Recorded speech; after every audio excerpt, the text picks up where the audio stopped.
দেখেন কি পরিমাণ ভিড়। এটা হচ্ছে 9টার লাইন, আর আমরা এখন যাচ্ছি হচ্ছে 9টার লাইনে জমা দিতে। ভিড়ের অবস্থা দেখেন। এই পাশে বলছে যে 10টার লাইন। অ্যাপ্লিকেশন সেন্টারের ভেতরের অবস্থা এই হচ্ছে অবস্থা।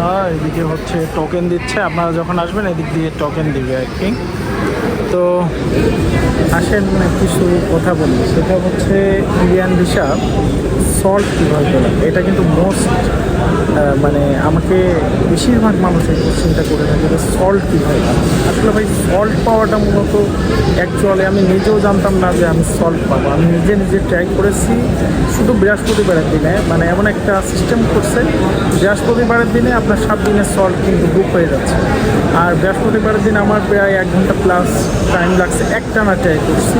একদম সর্বশেষ আশা ছেড়ে দিয়েছিলাম, কিন্তু তারপরে দেখলাম যে ভিসাটা মানে সল্টটা পেয়ে গেছি আল্লাহর মতো। তো এখন আপনাদেরকে বলি আসলে কী কী ডকুমেন্টস লাগবে।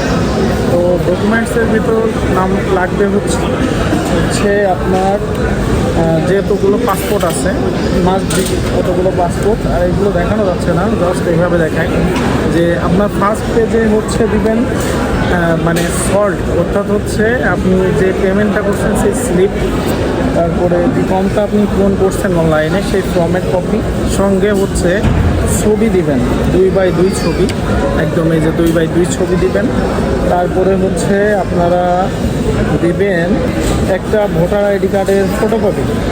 তারপরে হচ্ছে আপনারা দিবেন আপনার বাড়ির বিদ্যুৎ বিলের কপি, আপনার পেশার প্রমাণপত্র যদি আপনার বিজনেস করে থাকেন সেক্ষেত্রে ট্রেড লাইসেন্স, আর যদি আপনি জব করে থাকেন সেক্ষেত্রে এনওসি। তারপরে লাগবে হচ্ছে আপনার পাসপোর্টের কপি, অর্থাৎ হচ্ছে পাসপোর্টের ইনফরমেশন পেজের কপি। তারপরে আগে ভারত ভ্রমণ করে থাকেন সেই ভ্রমণের পেজের একটা কপি, অর্থাৎ ভিসার কপি।